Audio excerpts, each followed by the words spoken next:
Hi everyone, my name is Lemia Rasola. The crime I chose to talk about cybercrime.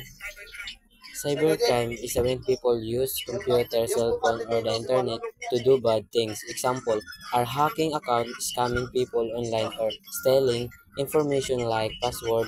I chose to take this crime because almost all of use the internet every day, and I know how people become victim. For my research, I learned three things. First, cybercrime keep growing because technology is easy to access, and not everyone I know how to stay safe online. Second victim, I can be lost money, personal details, and even trade good name. Then their information is not used in the bad way.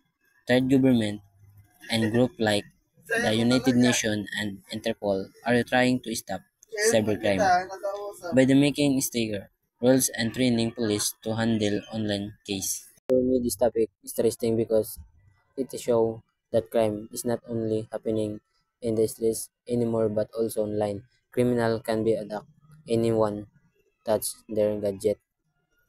As a criminology student, I believe we need to study this kind of crime because it touch use that law enforcement must keep improving. If you understand cybercrime, we can help protect the people and make the online world safer.